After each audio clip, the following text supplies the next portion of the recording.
News first ಆಯೋಜಿಸ್ತಾ ಇರುವ ಕರ್ನಾಟಕದ ಅತಿ ದೊಡ್ಡ ಇವಿ ಎಕ್ಸ್ಪೋ.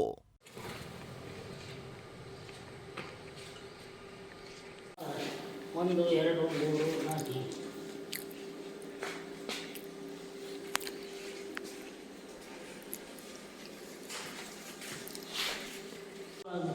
ದೊಡ್ಡದು ಬರುತ್ತೆ ಸರ್. ಅದರಲ್ಲಿ ಇದು ಎಂಥ ಚಿತ್ರನ ಬರಲಿ ಇದು ಕಟ್ ಮಾಡುತ್ತೆ ಇದರಲ್ಲಿ ಇವೆಲ್ಲ ಕಟಿಂಗ್ ಮಿಷಿನ್.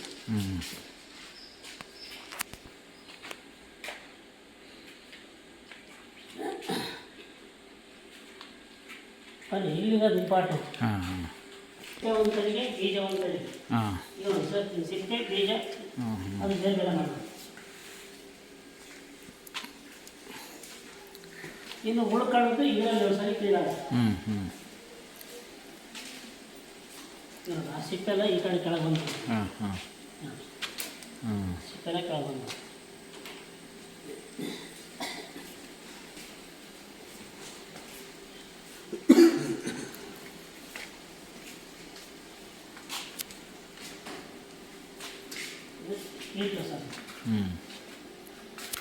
ಇದು 12 ಗಂಟೆ ಹೀಟ್ ಮಾಡಬೇಕು.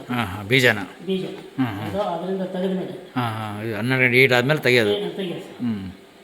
ಈಗ ಹಾಕಿರಿ, ಹೀಟ್ಗೆ ಹಾಕಿರಿ. ಈಗ ಇಲ್ಲ, ಖಾಲಿ ಐತಿ ಈಗ.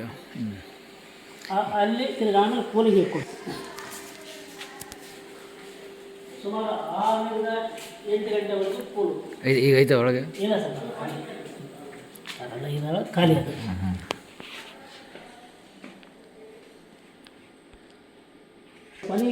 ಇಲ್ಲಿಂದ ಹೆಸರು ಮಾತಾಡಿ ಸರ್. ನಮ್ಮ ಹೆಸರು ಅಶೋಕ್ ಅಂತ. ಇಲ್ಲಿ ಹೊರಡಿಹಳ್ಳಿ ಅಬ್ಬನಹಳ್ಳಿ ಗ್ರಾಮ ಪಂಚಾಯತಿ ಕ್ಯಾಶು ನಟ್ ಪ್ಲಾಂಟೇಶನ್ ಮಾಡಿದ್ದೀವಿ. ಕ್ಯಾಶು ನಟ್ ಪ್ಲಾಂಟೇಶನ್ ಜೊತೆಗೆ ನಾವು ಕ್ಯಾಶು ನಟ್ ಪ್ರೊಸೆಸಿಂಗ್ ಇದೆ. ಒಂದು 6 ಎಕರೆ ಇದೆ. 480 ಗಿಡ ಇದ್ದಾವೆ.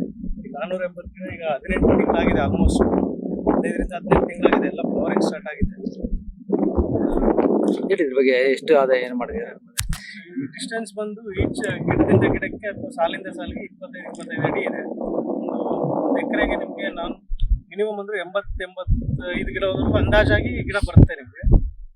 ಕಂಪೇರ್ ಮಾಡಿದಾಗ ನಮ್ಮ ಈ ಭರತ್ ನಾಡಿಗೆ ಅಂದ್ರೆ ಲೈಕ್ ಶೇಂಗಾ ಎಲ್ಲ ಬೆಳಿತೀವಿ ನಾವು.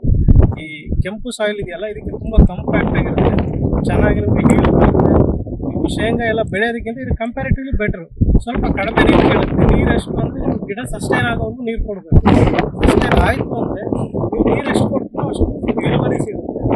ನೀರೇ ಕೊಡೋಕ್ಕಾಗಲ್ಲ, ಟ್ಯಾಂಕರ್ಲ್ಲ ಅದು ಸಸ್ಟೈನ್ ಆಗುತ್ತೆ. ಸರಿ, ಬೆಳೆ ಹಾಕಿದ್ಮೇಲೆ ಎಷ್ಟು ವರ್ಷ ಫಸಲು ಬರುತ್ತೆ ಸರ್? 25 ವರ್ಷದವರೆಗೂ ಹೈಬ್ರಿಡ್ ಮಾಡಲು. ಅದೀಗ ಬೇಡಿಕೆ ಇದೆ ಇದಕ್ಕೆ, ಬೇಡಿಕೆ ಇದೆ. ಗೋಡಂಬಿ ಇದು ಈಗ ರೀಸೆಂಟ್ ಬಜೆಟ್ ಅಲ್ಲೂ ಹೇಳಿದ್ದಾರೆ, ಇಂಡಿಯನ್ ಕ್ಯಾಶ್ ಅಂದ್ರೆ ಭಾರತೀಯ ಗೋಡಂಬಿ ಗ್ಲೋಬಲ್ ಬ್ರಾಂಡ್ ಮಾಡ್ತೀವಿ ಅಂತ ನಿರ್ಮಲಾ ಸೀತಾರಾಮನ್ ಹೇಳಿದ್ದಾರೆ. ಸೊ ಹಾಗಾಗಿ ಒಳ್ಳೆ ಬೇಡಿಕೆನೂ ಇದೆ. ನಿಮಗೆ ಮಾರ್ಕೆಟ್ಗೆ ಏನು ತೊಂದರೆ ಇಲ್ಲ, ನಾವೇ ಪರ್ಚೇಸ್ ಮಾಡ್ತೀವಿ. ಮಾರ್ಕೆಟ್ ರೇಟ್ ಇವತ್ತು 160 ರೂಪಾಯಿಂದ 180 ರೂಪಾಯಿ ಇವತ್ತು ನಡೀತಾ ಇದೆ ಕೆಜಿ. 1600 ಕ್ವಿಂಟಲ್ 1000 ಉಂಡಿ ಗೋಡಂಬಿ ನಾವು ಪರ್ಚೇಸ್ ಮಾಡ್ತೀವಿ. ನಾವು ಪ್ರೊಸೆಸ್ ಎಲ್ಲ ನಾವು ಮಾಡ್ತೀವಿ. ಅಂತ ನೀವೇನು ಬೇಡ, ಹಣ್ಣು ಬಿದ್ದಿರುತ್ತೆ, ಹಣ್ಣು ಕಲೆಕ್ಟ್ ಮಾಡಿ ಡ್ರೈ ಮಾಡಿ ನಮ್ಗೆ ಕೊಡಿ, ನಾವೇ ಬಂದು ಪರ್ಚೇಸ್ ಮಾಡ್ತೀವಿ. ಅಡಿಕೆ ಹೊಲ್ಸ್ಕೊಂಡು ಒಳ್ಳೇದು. ಅಡಿಕೆ 100% ಕಮರ್ಷಿಯಲ್ ಆಗುತ್ತೆ. ಅದಕ್ಕೆ ಖರ್ಚು ಜಾಸ್ತಿ, ಲಾಭ ಆದಾಗ ಖರ್ಚು ಜಾಸ್ತಿ. ನೀರಿಲ್ಲ ಅಂದ್ರೆ ಬೆಳೆ ಹೋಗ್ಬಿಡ್ತದೆ. ನೀರು ಬೇಕೇ ಬೇಕು ಅದಕ್ಕೆ. ಇದು ನೀರು ಇಲ್ಲದೆ ಇದ್ರು ಅಟ್ಲೀಸ್ಟ್ ಒಂದು 4 ರಿಂದ 5 ವರ್ಷ ಸಸ್ಟೈನ್ ಆಗುತ್ತೆ.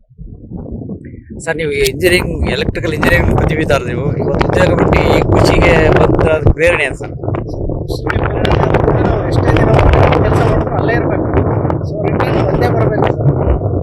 ನಮಗೆ ಈಗ ಅಪ್ಪ ಮಾಡಿ ಜಾಸ್ತಿ ಇದೆ ಅನ್ನೋದಕ್ಕಿಂತ ನಾವು ಎಲ್ಲಿದ್ರು ಒಂದು ಕಡೆ ರಿಟರ್ನ್, ನಮ್ಗೆ ಸಸ್ಟೈನಬಿಲಿಟಿ ಬೇಕು. ಎಲ್ಲಾದ್ರೂ ಒಂದು ಕಡೆ ಬಂದು ನಾವು ಫಿಕ್ಸ್ ಆಗ್ತೀವಿ ಅನ್ನೋದು ಬೇಕು. ನಾವು ಬೆಂಗಳೂರಲ್ಲಿ ಎಷ್ಟು ವರ್ಷ ಕೆಲಸ ಮಾಡಿದ್ರು ಬೆಂಗಳೂರೇ ಆಗುತ್ತೆ, ನಮ್ಮೂರು ಆಗಲ್ಲ ಸರ್. ಹಾಗಾಗಿ ಊರಲ್ಲೇ ಏನಾದರೂ ಮಾಡಬೇಕು ಅನ್ನೋ ಒಂದು ಆಂಬಿಷನ್ ಇಟ್ಕೊಂಡು ಈ ಕಡೆ ಬಂದಿದ್ದೀವಿ. ನಿಮ್ಮ ಹೆಸರು? ಅಶೋಕ್ ಅಂತ. ಬಾಯ್ಲರ್ ಸರ್, ಸ್ಟೀಮಿಂದ ಇದನ್ನು ಬೇಯಿಸ್ತೀವಿ.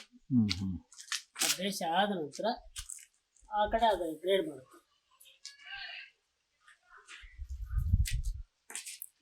ಅದು ಸ್ಟೀಮರ್, ಅದು ಸ್ಟೀಮ್. ಇದು ಬೇಸೋದು. ಇದು ಬೇಯಿಸೋದು, ಅದು ಬರೀ ಆವಿಯಿಂದಲೇ ಬೇಯಿಸೋದು. ಆವಿಯಿಂದ ಬೇಯಿಸ್ತೀರ?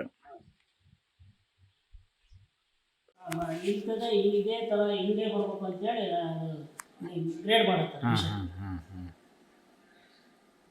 ಅದು ನಾವು ತಿನ್ನೋದಕ್ಕೆ ಯಾವ ರೀತಿ ನಾವು ಮನುಷ್ಯನ ಸ್ಕ್ಯಾನ್ ಆಗುತ್ತೋ ಆ ರೀತಿ ಸ್ಕ್ಯಾನಿಂಗ್ ಮಿಷಿನ್ ಸರ್.